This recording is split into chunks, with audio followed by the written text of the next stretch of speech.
Are back in action and back at the bridge after a week's winter's rest for Thomas Tuchel's side. They begin again with an FA Cup fourth round tie against lower league opposition. 5 competitions, 2 possible trophies, 1 very busy February. Kick-off against Plymouth Argyle coming your way this afternoon at 12:30.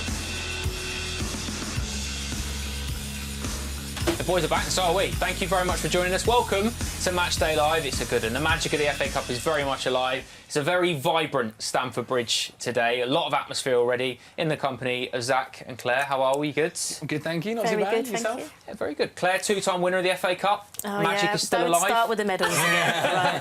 I'm going to do this every time we have a game until we find them. Call my mum again.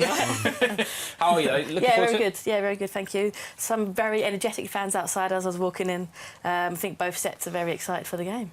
It's going to be one of those days, isn't it? Is that, you know, we do hope that obviously Chelsea come through it unscathed. That's the magic of it. You come into it, all the expectation on Chelsea, a bit of a day out and an atmosphere for the Argyle fans that have travelled a long way. But what an occasion. Yeah, huge occasion. It's kind of like a fun game, if that makes sense, where not to say that the other team expect their team to lose, but obviously we're the Premier League standard, they're much lower down, even though they are doing quite, even though their league form is patchy a little bit. But yeah, no, it's a good day out for them, that's for sure. Absolutely right. Well, obviously it's our first game for about 10 days or so, 2 weeks, I think it is now. Nearly 2 weeks. It does feel like a very long time. During that time, quite a lot has happened. Not a huge amount happened in the transfer window, of course, but something big happening. Frank Lampard and Joe Edwards and Ashley Cole rekindling their team partnership over at Everton.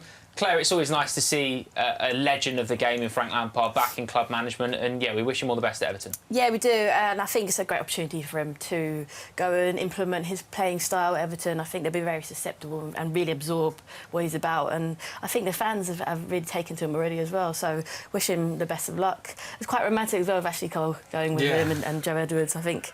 Yeah, wish him best of luck. I hope they obviously don't win against Chelsea ever, but I mean, every other game is fine. They can go ahead and enjoy themselves. You mentioned about the Ashley Cole thing, and Joe Edwards, of course, departed Chelsea, so I wish Joe all the best. He's obviously a massive part of here, and Joe Edwards, maybe not a name that sort of the usual Chelsea fan may not have heard too much of, but just to kind of underline the impact that he's made. He served the Blues for 27 years as a youth player and coach, part of the staff that won the 2021 Champions League, won back-to-back FA Youth Cups with the 18s, with Jody Morris, etc., played a part in that, led the under-19s to 2 finals of the UEFA Youth League, and there's so many players that have Joe Edwards' footprint on them as such, that, you know, he's going to be a big difference maker to Everton. We wish him all the best, but, you know, sad to see him go. Massively, for guys like we're witnessing now, people that are on loan still, like Conor Gallagher, Tammy that's now at Roma, to Reece James that's playing now, and Mason Mount who's at Chelsea.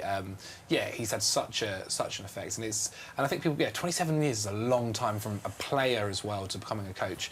Wish him the absolute best, and obviously I think he's taken a step up as well to like assistant manager, which for him is such a huge role. Absolutely right. Obviously, African Cup of Nations going on at the moment as well. Edu Mendy in the final this weekend. We wish him all the very best, and all Chelsea fans are going to be cheering on Senegal, I think. I think that's kind of how it goes at the moment, isn't it? Edu Mendy's past 10 months. UEFA Champions League winner, UEFA Super Cup winner, UEFA Goalkeeper of the Year, FIFA Best Goalkeeper of the Year, AFCON finalist. What an incredible goalkeeper. And he's played very well in the tournament, Zach, as well. Yeah, he's been brilliant. I think he missed out on the first game, but then from then on, like, that Senegal side's been crazy good, and he's been a really key figure. Obviously, he's been so key for Chelsea. It's no surprise that he's come in for his national team and been great. They made it to the final last year against my beloved Algeria. Obviously, Algeria got knocked out this time, but they're back at the final again, and Mendy has joined this side and made it even better. It's still a side that has quite a lot of the same players from that final, but much improved with someone like Mendy there too. And also, Claire, you know, the fact that Edu has been away for a little while. Kepa Arrizabalaga has stepped in and been amazing. I'll watch listen to the Chelsea Mic'd Up podcast with Lee Parker and Brandon and all the other team this week. If you haven't listened to it, listen to it, because Kepa's awesome on it. But he stepped up and been phenomenal since, and probably is going to feel a little bit hard done by if he doesn't keep the gloves for a little while longer. Yeah, I think he'd be like, you stay there, Mendy. You're doing great over there. You know what he has? He's stepped up to the opportunity to be given. I was reading about it. He was talking about the secrets of his penalty saves as well, which is just interesting. He's got so much confidence, doesn't he? Like, it must be quite unsettling sometimes to know that there's someone going to come potentially in over you. But I think the competition that they have between them, the goalkeepers, is what pushes them on and on. and which is why we've got such the consistency in that defensive line. Absolutely right. Not just Edu Mendy making finals. I mean, it's a Chelsea thing making finals, isn't it? But G also making the final. I know a former teammate of yours, and obviously Chelsea women tweeted this the other day. Korea Republic for reaching the Women's Asia Cup 2022 final after beating the Philippines 2-0. Former teammate of yours, Claire. Incredible servant, not just to Chelsea, but the Korean national team as well. Yeah, she's such a talent, and she's been such an important talent for Chelsea women. She was one of the first international signings that Emma Hayes brought in, and she really raised the standard.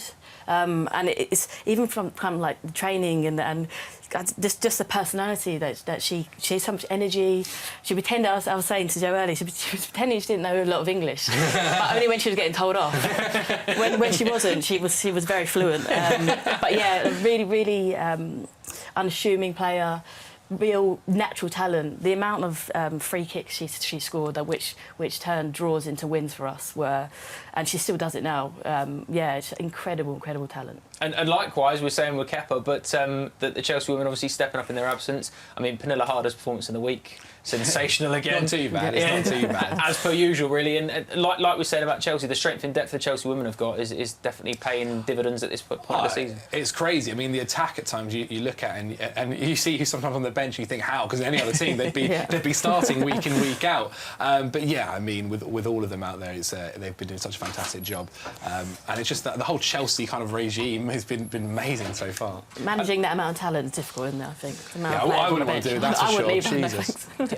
Absolutely right. And we speak about managing talent. Someone that isn't unfortunately going to be with us today is Thomas Tuchel. He has unfortunately returned a positive test for COVID. So at the moment, we wish the boss all the best in getting better. We'll update you as we know more and learn more about that. But he's not going to be at Stamford Bridge today for the team. Claire, with this, unfortunately, it's now becoming a common occurrence that we don't see managers on a touchline. They have to do that. We've been quite fortunate that we haven't felt that impact just yet, but it's a shame to not have the manager involved today. But I suppose this is where, like we talk about players missing and then the squad game comes into it, we've got such a capable backroom staff that hopefully that impact shouldn't be as deep as potentially it could have been. Yeah, and this is where the leaders need to step up, like Rudiger, Aspie, Thiago Silva, and obviously he's been away on international, but I think the depth in the squad and the opportunity for them to step up and take responsibility, I think it is going to be a miss. As always, there's a slight...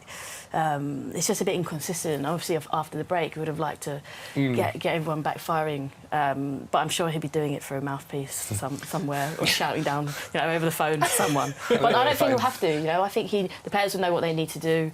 The backroom staff behind him will be supporting as per usual. I think it's a shame, isn't it? I hope he's okay, and I hope he gets better soon. Yeah, absolutely. From a selfish point of view, though, Zach, it's probably if it were ever going to happen, and we know there is always that continued risk. We saw Jurgen Klopp obviously miss our game here at Stamford Bridge for Liverpool. You would potentially think that maybe this next week or so, when we've got Club World Cup, we're travelling out there, not the importance of a league game potentially, still a competition to win, but maybe if it were ever going to come to a point like Claire's already pointed out, he knows he has lieutenants beside, he has people that he can trust to implement what Chelsea do. Oh, massively. I mean, they spend so much time on the training pitch, it's ingrained into these players what they're meant to be doing week in, week out, that when you do get to the game day, it just feels natural. And really, when you're on that kind of position, the only thing Thomas Tuchel can change during the game is, maybe the formation or what players he's bringing on, and he can kind of do that over the phone, or he probably, again, trusts his backroom staff to make the right decisions, because they're all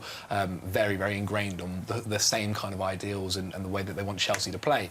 I mean, maybe it would have been better a week earlier when we had the week off, but it is what it is, and I'm sure, as we said, wish him the speediest of recoveries. Make sure that everyone in here has switched their phones off as well, just in case he needs the Wi-Fi signal to get through. That's more important. So we won't be tweeting during the game today. I suppose that there is a little bit of that as well, Claire, that the preparations will have been done ahead of time. He's almost done all he can do ahead of kick-off, and a game today where Chelsea run into it expected to take the game to Plymouth and be comfortable in it. Maybe it is one of those games where not lucky that it's come today, but if ever there were going to be a game that come, maybe today is probably the better one. Yeah, I think the timing, as you said, is probably the best of the worst case situation. But Zach was spot on actually there. You enter the game day, the match day, and everything's done. You know, you have your breakfast, you go through the same routines, but actually tactically, unless there's been any illness overnight to anyone in the squad, you'll know exactly what your your formation and responsibilities are. So turning up on game day, it's just kind of you go into that the motion of what you normally do. So, and as you're saying, this should be on paper quite straightforward. It's the FA Cup though, so you never know what's going to happen. But yeah, I think they'll know exactly what to do. It might be an opportunity for some players who are maybe a little bit more behind the scenes to step up and take more responsibility and show the leadership what they can do. But yeah, I think. We'll have team news imminently, Zach, but just on that, Claire's made a good point there. We were very strong against Chesterfield. He put out a very strong side. The fact that we've perhaps had this little winter break, a lot of the players still played international football, so there's not as many that have actually had a week sort of clean as you were in terms of no training or having a little bit of downtime. But maybe we'll use today as a little bit of a platform to make sure players are back up to speed and back ready and fresh and fit and to see where we go. Yeah, I would expect so. I feel like any one of the guys that were kind of on international duty probably won't feature today. Give them a bit more time off. I think you'll have to. I'll be kind of expecting the ones that did say have that week off and literally maybe went on holiday and had that time to kind of be starting. I think there's a level of there's two things here. Obviously, with the Club World Cup coming up and the amount of fixtures that we want coming up, you want the guys to get back to fitness and full fitness quite quickly and be match ready. So no better way than playing a match and starting a game. And also like just about respect. Like we respected Chesterfield when we played them and we started people like Romelu Lukaku and we showed that look, it doesn't matter who our opposition is, we're taking this very seriously and we want to win. And whether that is a 6-0 win or a 2-0 win, you put the players out there to do the job. And so yeah, I'd fully expect a strong side. I wouldn't be surprised if we're seeing Mason Mount, if we're seeing Romelu Lukaku up there. And for the away fans, that's fantastic. How often do you get to see a £100 million striker or an England international playing against your team? It's very true, and even coming, I know all of us have travelled in today and have seen a lot of Plymouth fans there. You're getting this, aren't you now? On ways to I'm loving it. I'm loving it. Actually, am. You seem to be attracting them. I actually time it, so I'm getting on the train at the same time. It's just it's really nice just to see how different fans are when they come to away games, because normally you're at your own stadium and you arrive and you don't really get that whole atmosphere. But the FA Cup, I really enjoy them. Oh, completely. Yeah. We were saying this earlier. Me and Zach were saying this earlier when we were out and sort of seeing a lot of Plymouth fans. It's the fact that today's such an experience. You know, it's part of it, isn't it? It's the day. It's a long journey for a lot of them, like nearly 200-mile trip from and some of them were dressed up, and I hope they got changed because they would be wearing a lot of clothing. But it's such an experience for them, and you do see that sort of that party atmosphere that you don't get league games. It's a nice atmosphere, and especially after Chelsea been starved for a week, it feels like we've needed that. I tell you, let's go straight into the team news then, which we've got for you actually in a second. Let me just check that. I've got the live feed. Hold tight. Trying to get this as and when we've got it. The brilliant Lee Parker is down on the touchline for us, getting it. So yeah, we started. It's very, very strong. We are, as expected. Arno Michaels is going to take the team for us today, and in fact, we've got the team for you now. So let's get that for you now. Again, as expected. He's gone very strong. Kepa, Ariza Valera in goal. Looks like a back four. So Cesar Azpilicueta at right back, captains the side. Andreas Christensen, Antonio Rudiger and Malang Sarr. We've seen him play left back already this season. Impressive. A midfield three of Jorginho, Mateo Kovacic and Mason Mount. And then front three of Callum Hudson-Odoi, Romelu Lukaku and the Tottenham match winner, Hakim Ziyech. On the bench, Bettinelli, Sharman Lowe, Alonso, Timo Werner, Chalobah back in the squad as well. Good to see him back. Sal, Barkley and Kennedy as well, returning from loan. So he's an option. What do you think of that then, Claire? What's your immediate response to that? I'm thinking, you know what, that's the biggest amount of respect to Plymouth. I think it's respect to the FA Cup, and also it's a respect to the games we've got coming up, because it is about getting the match sharpness. It's about winning this game, and I love seeing the formation because I loved how it worked last time out. And Ziyech and Hudson-Odoi up top there, kind of feeding Lukaku, who's that stalwart in the centre of the pitch. And I think we were talking before, weren't we, about Ziyech and how he was keeping his width. Yeah, indeed. I'm trying to think if that's the same squad that played against Spurs. Maybe Thiago Silva for Christensen. I'll tell you what, the boys on the gantry will know exactly what we're talking about. Let's cross over now to Jason Cundy and Matt Davies-Adams, who are up there for us. Boys, what do you make of that then? Strong, isn't it? I mean, I think it's pretty much what we were expecting, wasn't it, Jace? Because the theory, you know, as Sir Alex Ferguson was explaining to Khabib in that leaked video earlier this season, you always start with your strongest possible team. And that's what you want to do here, isn't it? Especially with the benefit of having 5 subs. We saw that against Chesterfield in round 3. If the game's effectively won by half-time, then you can bring off your Lukaku's, your Ziyech's, your Mounts, whoever you want, and give some game time to people like Timo Werner who may be needed. But you don't want to be chasing the game and having to throw those players up.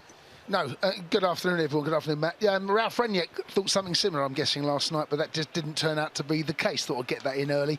It is a strong side, and I was speaking to the producer, Liam, before the game, and amongst the other boys up there, we didn't know how this was going to go. What Chelsea going to do? We've got the Club World Cup on Wednesday, and of course now we've got to travel over to there, and then the final, hopefully on the Saturday. But he's gone very, very strong. It looks like a 4-3-3. It could be a 4-2-3-1. A variation of, but when I've ever seen Mace play, particularly when he was under Frank, his first goal for Chelsea, in that 4-3-3, he played 10. So he'd come off that left-hand side and would go and join up top with the front 3 or whoever it was going to be. So you expect there to be Jorginho sitting there with cover, but I think Mace will be the one that probably goes and joins to be the extra body up top. I just heard them talking about the Ziyech, who we're going to do a little piece in a second, on that right-hand side. The shape and the formation certainly benefits his game, and we saw that against Spurs. You saw that he really had a little bit more licence, not so much tracking back, although he did it very, very well. And I think that maybe because of that performance from Ziyech, I think it's almost saying, let's put that team around that performance to get the best out of him. So it's incredibly strong, really, really strong. And we've got Andreas Christensen back in as well, of course. Missed the last couple of games, and Chalobah back on the bench. Obviously, we now know that Thomas Tuchel's not going to be on the touchline, but good that other people are returning to fitness. Yes, absolutely. It's going to be. We've got this Club World Cup travelling. It's it's a bit of an annoyance really when you think about the other competitions that we've got. Bigger, in my eyes, bigger prizes to be won. But this squad, you need a big squad. You need to be leaning on that, and hopefully some of these boys are going to start to come back into fitness. And there's 1 or 2 still missing right now, but they'll be lent on, no doubt, between now and the end of the season. Should be strong enough to get the job done, you would think. We were maybe thinking that I hope so, yeah. By the way, the Green Army, I came in today, it will be a wall of green. They are going to create a hell of an atmosphere, and that, honestly, that's just brilliant to see. So as long as they go home with a towel between their legs. In decent form actually themselves, Plymouth, but yeah, this Chelsea starting lineup looks as though maybe won't be as straightforward as Chesterfield, but I don't think we'll be going extra time and penalties like they did at Old Trafford last night. As usual, absolutely right. The atmosphere is going to be sensational today. We are very much looking forward to it, and we're going to chat more about the game in the social.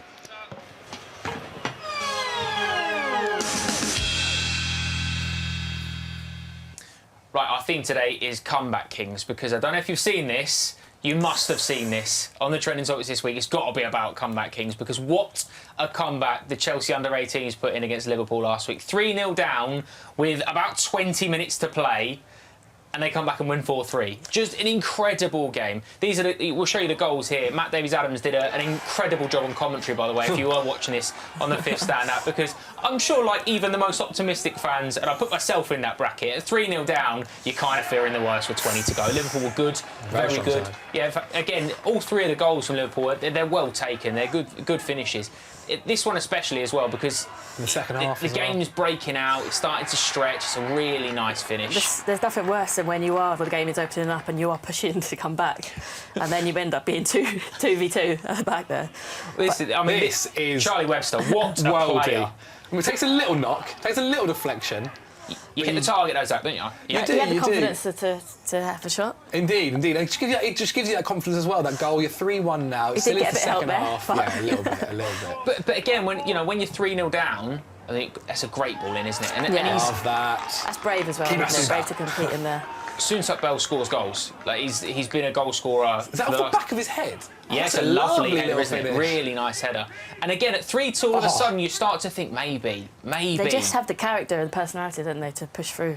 Sometimes you can sit there and feel sorry for yourself, can't you, if you've gone 3 down. Claire, let me ask you, when a goal goes in like that, to draw 3-all, do you start to think it's our day? You know what? I've been in situations where I've actually had tears in my eyes. I've been that happy that it's happened. I have. because the whole kind of the emotion of the game, it goes back and forth, doesn't it, all the time. I think there's been there's occasion when we played against Man City a few times when I think Fran Kirby's stepped up and had a few kind of last-minute free kicks and stuff like that, where you're just like so relieved. It's like, but look what that means to everyone. A 95th minute winner, 3 down, 20 to go. Where's the knee slide? Someone's even got cramp there. Yeah. That's how much. But again, all 4 of the Chelsea goals, there's a little element of it's our day. It's our day. Quite a lot of social media reaction, as you would probably imagine to that. A lot of people getting very excited about it. And yeah, the Chelsea official Twitter, 3-0 down at 70 minutes, 4-3 win at full-time, our under-18s. Incredible, all 4 goal scorers there. Yeah, fantastic, absolutely fantastic. Harvey Vale, obviously. That is what football's all about, though, isn't it? Absolutely Moments like that. And especially, for Harvey Vale tweeting about this, he's been involved in countless first team appearances this season. So, it still shows how much. I know Lee mentioned this on the podcast on Chelsea Mic'd Up about Callum Hudson-Odoi did that when he was playing in the first team, dropped down to the 18s. But this is a great point. Brilliant. Our future heroes, you made us very proud. You got to wear sunglasses because Chelsea's future looks so bright. It's so true. And the players that are playing in the first team are still contributing in the FA Youth Cup because it's such a big deal. It's such a great achievement, and Chelsea got a rich history in that competition. Zach. Indeed. It's where you see the guys like your Mason Mounts, like your Reece James, like your Callum Hudson-Odoi come through, and even the guys that are now playing for other teams, like whether that is Tammy Abraham, whether that is Livramento or Conor Gallagher now, who's on loan at Crystal Palace. It's just a way of building a foundation, and the way Chelsea have been doing it for the past couple of years has been elite. And so incredibly impressive to come back. And also a very familiar scene this was, in fact, actually, wasn't it? Because we have seen this before. This tweet sums it up perfectly. I thought I'd already seen this Chelsea-Liverpool scoreline and a dramatic comeback somewhere before the season, because earlier in the season, Chelsea were 3-1 down with half an hour to play and beat them 4-3. That was a 95th minute winner from Lewis Hall. And obviously in the Premier League as well, only, a month ago? Yeah, 2-0 down. 2-0 down. And I've then just slapped in against Liverpool, maybe. You just never know when you beat them. I think it does take 10 seconds to score a goal, doesn't it, in football? So if you can control the momentum, you can actually switch a game on its head, especially if you've got players who, have the confidence to change games. And the stars that we have in all levels of the Chelsea teams, you've shown they've done that. Hopefully a less dramatic outing when we play them in the Cup final in a couple of weeks. I'll take a comfortable 2-0 on Sunday the 27th. That'll absolutely do us. Right, time to move on to show and tell. And obviously, because we were talking about comebacks, we had to do comebacks. So we've each selected our favourite comeback, our favourite Chelsea comeback from recent years, I suppose, is a fair comment. I'd love to know your favourite by mentioning in the comments section down below. So, Zach, you're going to start us off with... You got in early with this one, because I think it's one that's all very fond and familiar for us. I was actually at this game, Chelsea versus Ajax in the Champions League. I mean, the Champions League nights in general are a special occasion. This game, Ajax had no away fans, even though I think 20 managed to get in somehow. Or it might have been like the youth team, if I'm being honest now that I think about it. Went 1-0 down very early on, but obviously big Jorginho steps up and we get back to 1-1 very, very early on still as well. Love to see that little hop. I mean, the fact 2 goals were scored within 4 minutes of the game kind of shows you what kind of game this is going to be. The first half as well, Ajax were incredible. I mean, Frank Lampard was the manager at this point. He'd spoken about how much he was impressed by them. We've seen this ball in before as well, Zach. We have Hakim Ziyech on that right wing, cutting into the left. I mean, this one from Hakim Ziyech, this might have been what got us to buy him, to be quite honest. It's a worldie. It is a fantastic Like, that goal. is so impressive. I mean, from that range, that foot. See, Kepa shaking his head. He can't do anything about it. You really can't. But again, comes down to this right side. Look, he's on the ball again. Mr. Hakim Ziyech. It's a great ball in. And at this point, I remember thinking, oh no, it's not in the Champions League. I love a Champions League game. And then 62nd minute, 4-1 down. Christian Pulisic playing a big part there. Tammy gets just a little in touch. from the captain. Captain's goal at the far stick, And this just continues. It just continues. Now, I don't quite know whether we have the highlights of the 2 red cards here. We haven't. There was 2 reds just before this. But that really changed the game. And obviously, once those red cards have gone off, the whole of Stamford Bridge was electric. I can't put into words how for the next 25 minutes, Chelsea, the Stamford Bridge, everyone was standing up, everyone was singing, everyone was chanting. Obviously, Jorginho scores the penalty. This one, I thought, oh my God, it's hit the post.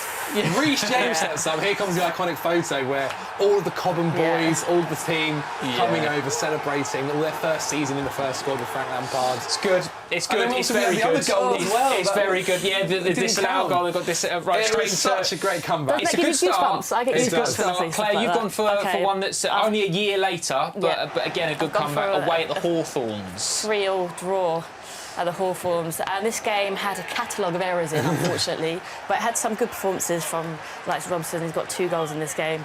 I don't know whether it was the kit, I don't know what, it was just the day. I think a real uncharacteristic error here from Thiago Silva, lack of concentration. And you know what, you have to give credit to the finish there. He broke through, and unfortunately Thiago Silva, it was questioning why he ended up. It was his debut, wasn't it? Thiago Silva's debut. And then, the kind of really strange defending left unoccupied at the back post. I like the fact you've picked this one though, Claire, because I think this is an exact.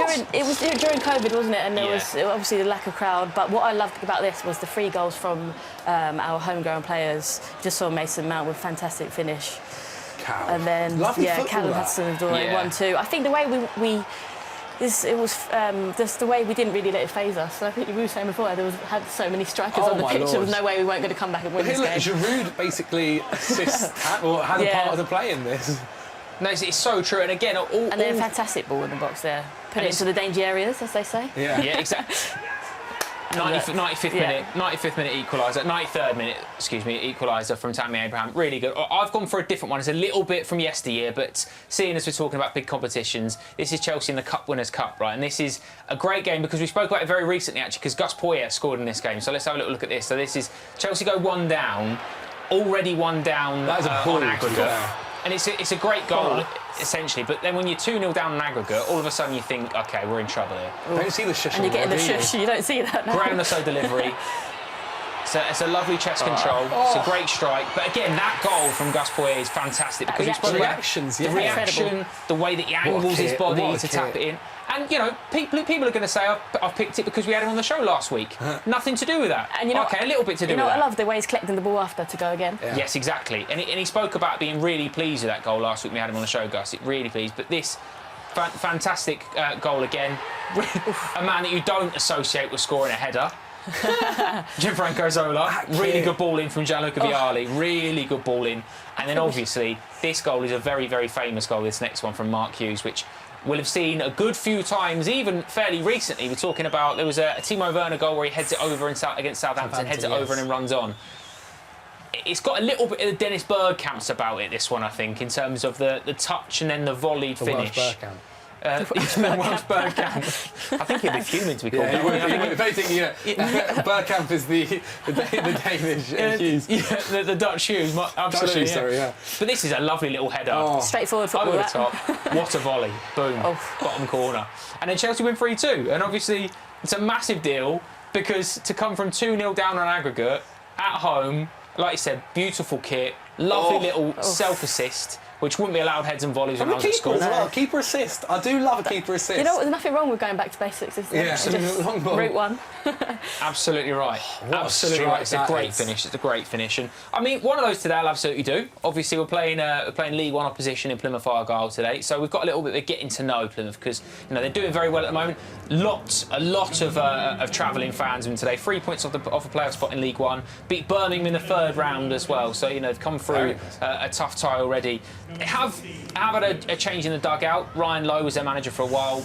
Big fan favourite there. He's done quite a lot, Ryan Lowe, but he's gone to Preston North End, replaced by his assistant, Stephen Schumacher, who has made a lot of EFL appearances over the season. They've been quite inconsistent, though, really, Claire. We've seen recently they've conceded quite a few goals in a couple of games, and even the Plymouth fans that we've seen today, they're hoping for a good day out, but they're not expecting too much, are they? I think they've come here with low expectations, but actually, as I said again, like the FA Cup, what it can bring. I actually read a few things that they weren't quite sure if they were going to be putting out a full-strength squad themselves because they're in that position for the playoffs, but I'm sure they will. I'm sure the occasion will be one where they lift their game. I think every time a team comes to Stamford Bridge, they lift their game. I think sometimes it can be dangerous when you're in the underdog for the team who's expected to win because they're going to give absolutely everything to this. And I'm sure, as Jason said, we're going to be hearing them loud and proud. They're going to be very rowdy in all their green attire. Absolutely right. You know, there are good sides out. They play some good football as well. They've got, you know, notable mentions, I suppose you have to mention, is Ryan Hardy and Luke Jeffcott, who play up top. Luke Jeffcott's been there for years. He's come through the academy, got quite a few goals between. We can actually hear him in the shed right behind that. Right behind here. A couple of loan signings in the window. Brought in Steven Sessegnon, whose brother Ryan plays for Spurs. And Jordan Houghton, who plays number 4 for Plymouth today, to keep an eye on, a former Cobham boy. Indeed. I saw an interview he said, which I think is one of the best ways I've ever heard someone talk about the Chelsea Academy, where it's almost like when you have an Oxford University degree. Yeah. Just when you have that thing, I played or was brought up, my footballing school came from Chelsea. I thought that was like such a beautiful way to put it, and just it explains it so well. But yeah, I mean, look, for these guys, it was kind of maybe a bit of similarities to when Chesterfield played us. I remember Chesterfield got that goal, we won 6-1, but they got that goal, and even the Stamford Bridge fans were applauding them. It was a very, very good game, and it's almost when you are so used to the Premier League games and everyone's at it and everyone's constantly at it and the fans are all against each other. It's sometimes nice to see games like this. However, I mean, if you lost to them, it's completely different. Right? Everyone at Stamford Bridge is fuming. So as much as I respect them and I love it, I'd love to see a 5-0 win. Absolutely right, mate. Absolutely right. Yeah, it's quite a carnival atmosphere outside. In fact, so much so, me and Zach took a little trip outside, strolling down Fulham Road. Right, Zach, we've come a little bit further afield. We're Plymouth spotting. So this is not too far away from the ground. The ground's just opposite here. This is your walk to work as well, mate, isn't it? Indeed. I don't live too far, kind of like that way. I won't give the exact location, just so I don't know people turning up. But no, it's a nice walk. It's quite an enjoyable walk. I like to do it when I have to go watch Chelsea or work Chelsea. But yeah, no, all right, mate. All right. Okay, how's things? Good, let's get a photo.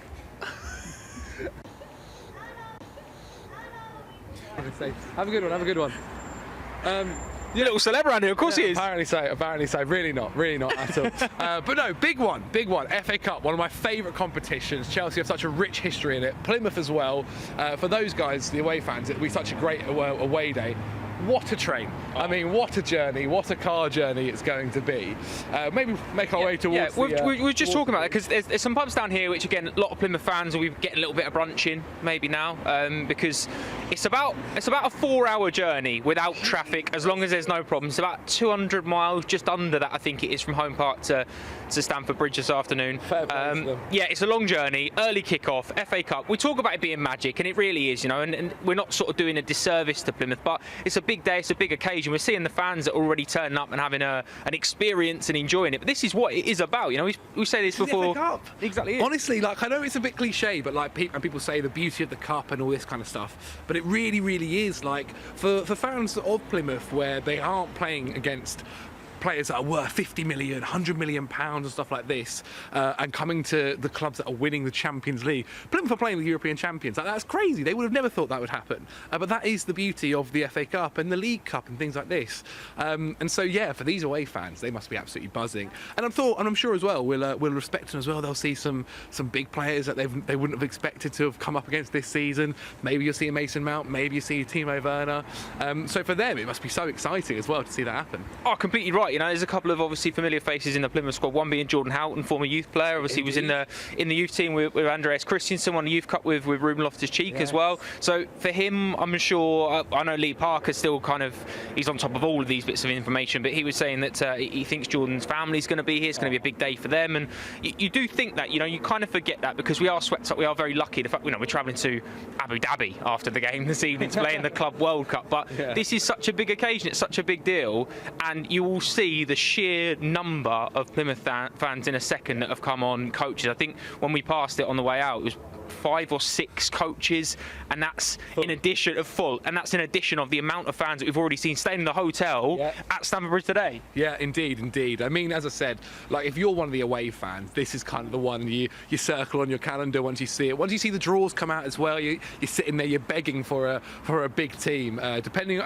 on maybe if you're a championship side, you want to kind of maybe see as far as you can go. But this is very, very exciting. I mean, fair play to all of them for coming up as well. It's not an easy trip at at all.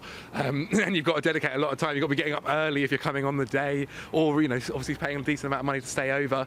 So yeah, fair play to them. But then this is the FA Cup. Like, I absolutely love this competition. It's one that I always kind of want to make sure that we bookmark and we can go far in. And recently we may not have won it, but we do keep going far. We do keep making it to the final, and we do keep showing our kind of expertise in the competition. Absolutely right. You know, 8 times winners, of course, Chelsea. And like you said, this is one you circle and you bookmark. And it's nice as well because you've got teams that enjoy coming, and it's part of the atmosphere. You know, Chesterfield fans in the last round were exceptional. They made such a noise, brought such sort of a vibrant atmosphere to it. And as you can see here, we can see a couple of them. They've been moved on already. And they've actually, you're going to see the sheer number of Plymouth fans already that are getting around us. Absolutely everywhere. Here we go.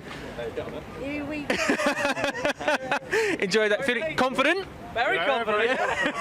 Enjoy the day. Thank you very much. It's exactly what it's about. You know, it's all we talk about the magic of the FA Cup. This is what it is. You know, there's a lot of smiling faces ahead of a very early alarm clock for them this morning, like we've already mentioned. But now we're going to come across obviously the Butcher's Hook here, which is a big Chelsea haunt. We know, you know, very famous Chelsea pub. Just careful as we're crossing the road. Road's not closed yet, which it usually is. But again, as you can see, quite a lot of people getting excited. Scarves being sold everywhere. People getting into the experience. Official matchday programme. So here we are. This is the journey that we're going to do and finish up at, obviously at Stamford Bridge. Me and Zach are going to head back inside before we get before it gets a bit too enjoyable out here. Very much a carnival atmosphere. Chelsea Plymouth going to be a good one. Finally, Zach, finally, before we go into it, we're going to go and find some Plymouth fans now. This is what it is. You want to get through. You want to enjoy it. You hope they don't enjoy it too much, but they do enjoy it to an extent. Oh, 100%, 100%. Maybe a little bit like Chesterfield, you know, 6-1. Give them a goal, but you score 6. That'll do. That'll do. Yeah, that will do. Absolutely right, that'll do. Time for in case you missed it, and obviously transfer deadline day was this week. This is really cool. Brings a little bit of a surprise usually, transfer deadline day. Not quite the surprise that we thought here though, because Sky Sports News presenter Tom White, Zach knows where this is going. He made quite a large claim when he was on Sky Sports News this week, which was, if Jermaine Defoe returns to Sunderland, I'll get #transfertalk tattooed on my body. In which case, Jermaine Defoe duly signed for Sunderland, which resulted in this. Do tattoos hurt? Asking for a big mouth idiotic friend who's currently staring back at me in the mirror. And Tom, man of his word, salute to you, sir. Oh, he didn't actually do it, did he? Yeah. Is this legitimate? But why would you? No, that's not. You wouldn't get it. You would not get that on your. You've got contacts within. I do. Do a bit of digging. I did ask. Do a bit of digging for us. Gosh. Let's talk about this as well. This is really cool because this is a little bit confusing. It certainly confused me. Can you help me out here? Kyle Walker-Peters is the first player with Kyle Walker in his name to score a Premier League goal against the team, also including a player with Kyle Walker in his name. An extra one. The presenter for Man City is called Kyle Walker. Don't add any more to this, please. And Gary Lineker's replied, goal for Walker. That's Kyle Walker-Peters, not Kyle Walker. Either way, Walker's are great. Oh, here we go. Here we go. How much do you get paid for that? Very good. No, you're very confusing, but very good. Also, Watford change their managers quite a lot, don't they? So much so that Specsavers have jumped on with a new measurement of time for us. If you're wondering how often you should get your eyes tested, it's usually once every 4 Watford managers. That's good. and also their new manager, Watford's new manager, Roy Hodgson, went very Eric Cantona-esque, didn't he, this week? Just covered Roy Hodgson's Watford unveiling. And, well, this was quite the quote. This job was the siren call from the mermaid as the sailor passes by in his ship. They got the right mermaid going past the right ship. I've no idea what he's trying to get at He's here. the mermaid, I think. Is he the mermaid? Is he the ship? Is he the noise? Is he the wind? Is he the sea? Football's not the same without Hodgson. No, it's lovely to see him back. It's lovely to see him back. Yeah, fantastic manager. Lovely to see him back. We wish him all the best, except when he plays Chelsea, of course. 100%. Time now for the warm-up.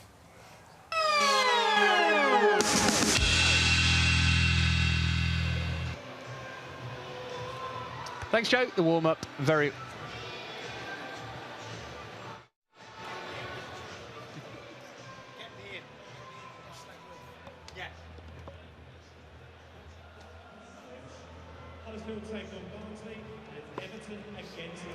Thanks, Joe.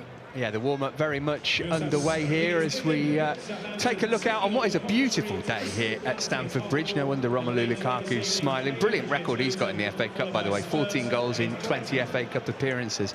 Sam Parker and I, Jason, were talking last night about the game, and you know, you think, oh, well, this is a good occasion for Romelu to get some confidence up and score some goals.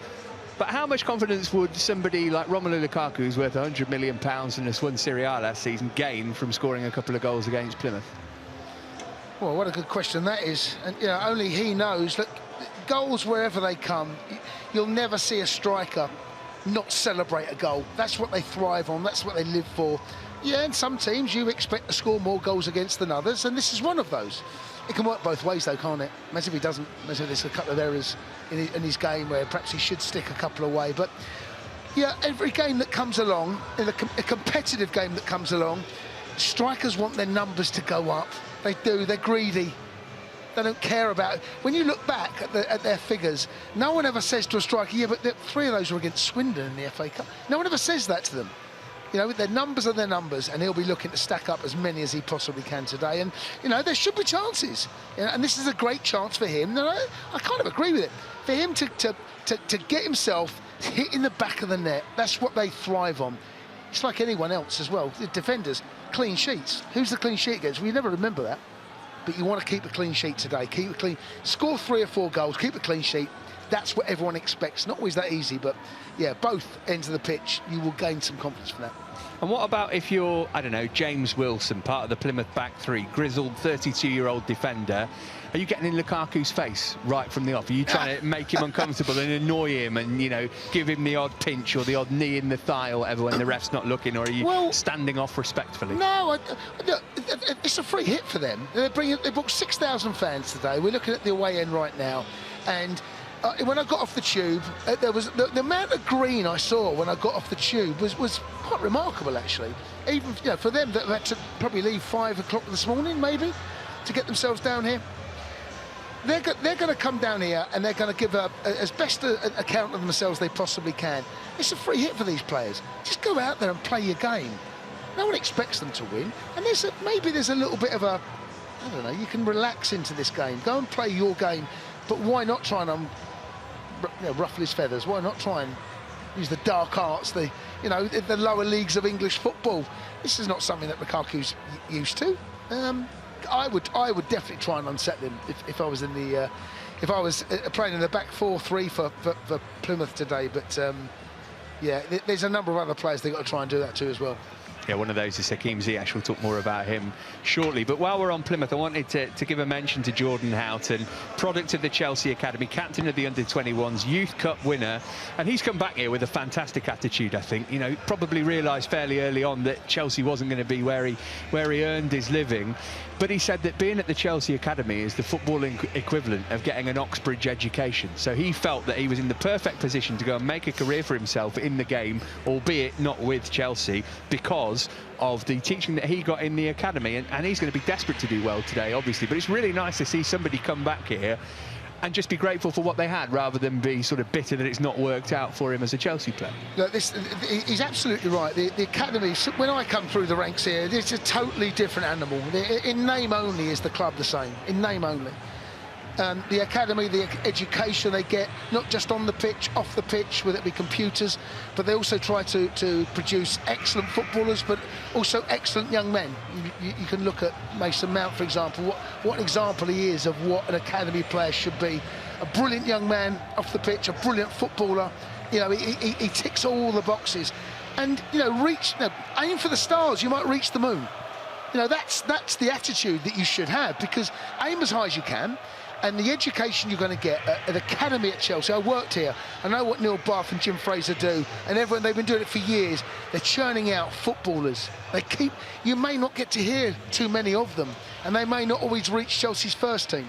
But we're now starting to see that trickle through. And it's not even a trickle now. It's almost like a river flowing through of young talent. And unfortunately for him, you know, that wasn't to be. He's still young enough to climb the ladder, by the way. We're not talking about someone that's completely over the hill.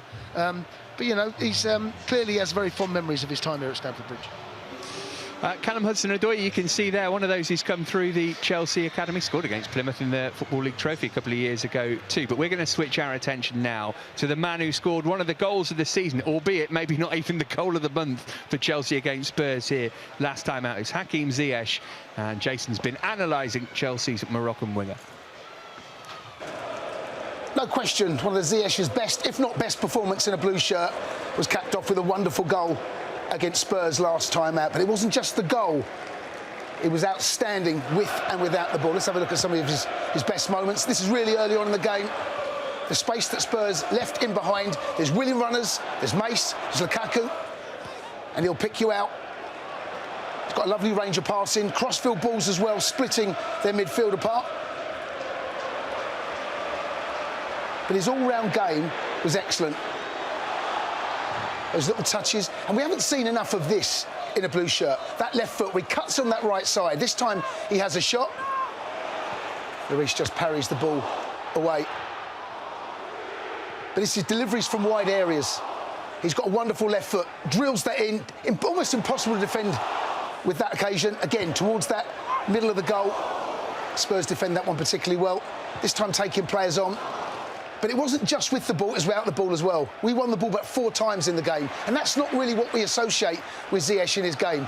But he worked incredibly hard, and in this Chelsea team, the formation, I think, suited him on this occasion. Again, winning the ball in the middle of the park, setting up attacks. If he plays today, hopefully we'll see another one of those stellar performances from him.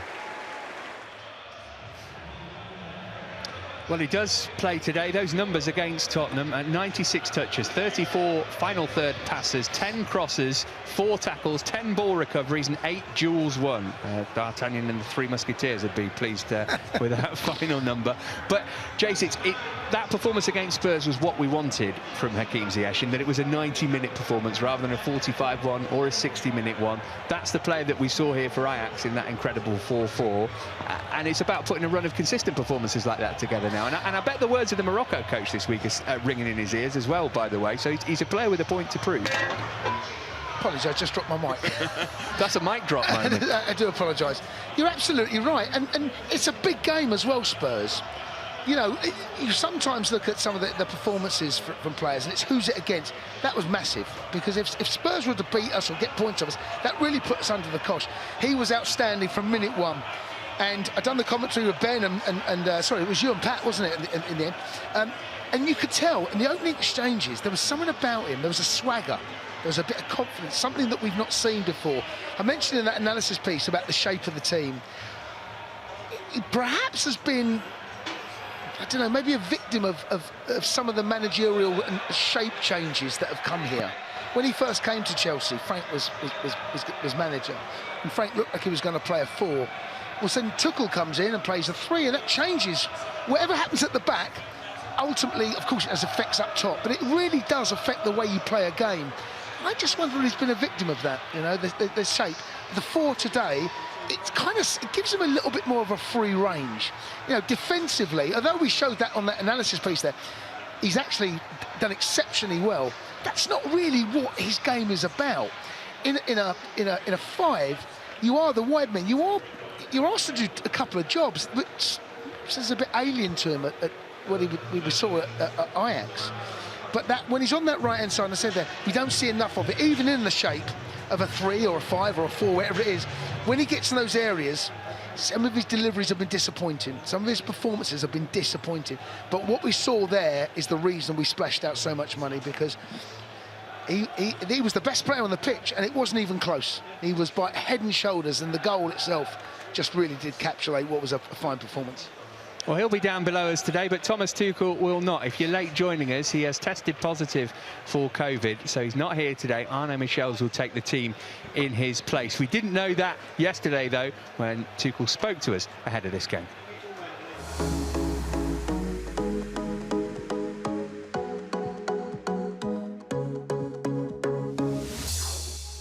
Thomas, first of all, great to see you back, looking fresh. How much of a benefit was that winter break for the players and also for yourself? Oh, it was a huge benefit, and we needed it. The schedule was like it was, and it was a lot of games since November, and very little time in between the games. So we needed it to shift the focus, to come back with new energy. It was very nice to come back. We had a long training weeks with 4 training sessions before the cup game, which is very unusual for us. So I could feel a very good energy, good quality in training, and we feel well prepared for tomorrow. Great news. Good that you've got players on the road back from injury as well. I know Ben Chilwell's out for the season, but how is he and how's his recovery going? Good. I like the time is a bit early to say, but for the moment right now he feels good. It's still like that we have Ruben and Reece out for injuries, unfortunately. But Trevor is back in full strength. Andreas Christensen is back in full strength. And this was also necessary, and hopefully now Thiago and Christian Pulisic come back safe and without problems from national team, and then we're good to go. Absolutely. These cup games are always very competitive, aren't they? What are you expecting from Plymouth, Thomas? I expect a Plymouth team that will prepare the chance of a lifetime, and more or less a situation where like the underdogs, and they have absolutely nothing to lose and a lot to win. So this is the basic situation. I think that we should accept the role as clear favourites, and now it's on us to prove the point that we are the better team, we have the better players, and we have a home match, and that we are capable of winning this match. We should have our ambition right, and we should have also the attitude right to expect a tough opponent who fights for his chance, because it's football. We respect the competition and also the game itself, where anything can happen, and that's why it's the game that counts tomorrow. It's a knockout game, and we want to go through. There's no doubt about it. It's a big game for Jordan Houghton, who returns with Plymouth. He'll be in midfield. He spent 15 years at the Chelsea Academy. He spoke recently, in fact, this week, about the education he received at the Academy. From your perspective, Thomas, how impressed have you been with what they put in place over at the Academy and the job they've done? I'm in general impressed by the club still, and of course also by the Academy. Neil Bass is doing a fantastic job there, and it's a pleasure to be head coach and be provided with good youngsters. I think that makes it very special. It's a pure joy to work in a club with such a strong academy and such a strong focus on the academy. And you cannot forget, I mean, like it's most of the time the focus is on the guys who play now with us, because of course this is the focus, but you develop not only for Premier League football, you develop for second league, for third league, you develop for semi-professional football, and you teach values in an academy like our academy. You teach values, how to behave, how to behave in a team, when to take responsibility.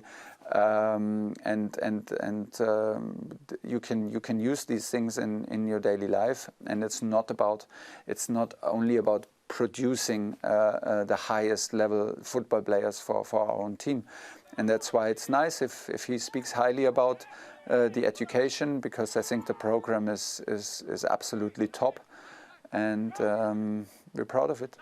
We see the development of players, but also coaches as well. I mean, it's obviously a path that you followed, didn't you, Thomas? And we've seen that with Joe Edwards, who's obviously left us this week. I mean, you can see how much he's progressed as a coach as well. Yeah, and unfortunately he left us, but it was a huge chance, and it was a big opportunity for him. And we're sad that he left, but at the same time, for his kind of quality and personality, we could not offer what he was offered at Everton in terms of responsibility, being on the sideline, doing in-game coaching, doing in-game decisions about substitution, change of formation, whatever. He was not in that role, although he has all the quality and personality for it. So, I think it was a very tough decision also for Joe. It was not an ideal timing, but timing is rarely ideal in football and when in open spaces in coaching, and that's why we said yes to this opportunity, even if it was hard and also a bit sad for us. After the Plymouth game, you fly off to Abu Dhabi, of course, for the Club World Cup. I know it's a competition you dearly want to win, but how beneficial can a trip like this be for you and the players at this stage of the year? Well, there's a trophy at stakes, and there's a trophy to win with 2 games. So it's a big opportunity. It's very rare that you come so close to a trophy. It's an international trophy. I think there is even a connection. We want to go match by match, but in this week now come 3 matches, 3 knockout matches, and knockout matches give you they are on a certain level that you cannot produce artificially. It has a certain tension around knockout games, and it brings the best out of us, and it creates a certain atmosphere that we absolutely love to be in, and that's why there's a connection, because they are so close to each other. It's within 1 week. All of them are knockout matches, and it's a big competition to win all 3 games, and we absolutely want to try. Thomas Tuchel speaking to Lee Parker yesterday. Obviously, Thomas not going to be with us today because he has tested positive for COVID, so he's going to be following all the correct protocols. Right, time to get straight into the quiz then. Okay, so I'll let you go first then, Claire, okay, because I think you're reigning champion. The last time we played Plymouth at Stamford Bridge was the 9th of November, 1988. So today's quiz is all about that game, okay? So I'll ask I wasn't even born. I wasn't either. None of this worked. What are you trying to say? Wait a minute. Okay, so what competition was that in? Was it in the Full Members Cup, Division 2 or the League Cup? Division 2. It was in the Full Members Cup. Okay, Zach, what was the never heard of final Full score? 4-0, 5-1 or 6-2? 6-2. Are you pointing? Oh my word, you he's got some cheated. kind of insider information here, look. Okay, yeah, correct. What was the half-time score, Claire, to stay in it? 0-0, 1-0, 1-1. 1-1. It was 1-0. Oh, my God. Zach, you've already won then, but which player started for us that night and went on to be assistant manager? Kevin Hitchcock, Steve Clarke or Graham Roberts? Steve Clarke. What's Steve Clarke? Good work. Listen, he cheated. 1. He did a little bit, yeah. 2, I'm sick of these quizzes. I think that's your first win in a while, though, Zach. I think anyone who comes up against me will win, because I just don't pay that much attention. Let's get some social media reaction then to Chelsea and Plymouth today. A lot of excitement coming in from the fans on social media, as you can probably expect. Maybe your tweet's going to come up in a second. You never know. This from Ryan. Very surprised this lineup. Thought Tuchel will be more focused on the Club World Cup, but he's put a very strong team out here. No excuses for not getting to the next round. I think you're right. He's put a very strong team out, absolutely. Strong lineup, Ziyech, Callum and Mason, arguably their best positions. Interested to see our intensity and how we maintain it. Yeah, that's a very good point. Yeah, good opportunity for Callum Hudson-Odoi. Sarr being used in the lineup with the same flexibility on the left that Aspi offered on the right. Allows Callum Hudson-Odoi to play a flexible left wing back, left wing role when the formation switches fluidly to a 3 at the back and a 4 at the back. Oh, yeah, very analytical. Yeah, really good point. Really, really good point. Get them on the show. It's absolutely true, isn't it? Right then, quite a lot of excitement in the away end, as you can see. Jason's already alluded to it earlier on. It's going to be a very, very noisy shed this afternoon. The Green Army have travelled in numbers, so we went out earlier to speak to some Plymouth fans before the game. It's going to be tough, without any question, and we're hoping maybe to keep it down to about 4, if possible. It all depends what team he plays. We're as Argyle supporters, obviously we want our team to do well, but we also want to see your Chelsea first team, which we're hoping they'll play, seeing they've had a fortnight off and they're off to play in the World Club Championships after today. So we're hoping they might give them a full run out and then bring some subs on half time and give the other few a run out. So I know who you're going to say is going to win. Absolutely. What do you think it'll be today? Argyle all day. Easy stuff. 2-3 now. It's happening. We're coming over. We're taking over. Has it been a long journey for you? It has. But games like this, it feels like 10 minutes. 10 minutes up the road. It's worth it though in the end, isn't it? And you're going well in the league, aren't you, as well? So, you know. Absolutely going strong. We're on the title charge this year. You know, we got some momentum, and we'll see what happens. We left Penzance in Cornwall, which is 80 miles the other side of Plymouth, at 3:30 this morning, and we'll get home about 9-10 o'clock tonight, maybe. But you can't leave this chance up.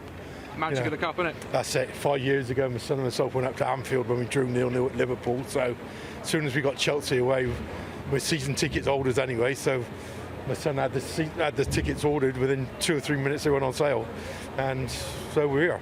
Basically, as simple as that. So we've come up with a couple of friends, and he drove up this morning, and he's drive back tonight. So we just sit in the back and relax. Shout out to him as the driver then. That's it. So. Yeah, salute to all the drivers that are doing long shifts today. So, all right, and so very quickly then, before we go to commentary, Claire, what's your prediction for today? I'm going to go 3-0. First goal scorer? Mount. Zach? 4-0. I think I've said 6-1, 5-0 and 4-0 on the same show. They're all wins, though. Yeah, I'll go back to my 5-0, 5-0. First goal scorer? First goal scorer, Romelu Lukaku. Lovely job. Well, there you go. Chelsea, Plymouth, not too far away from kick-off, so it's time to cross over to our commentary team of Matt Davies-Adams and Jason Cundy to talk you through this FA Cup 4th round tie at Stamford Bridge. Come on, you Blues.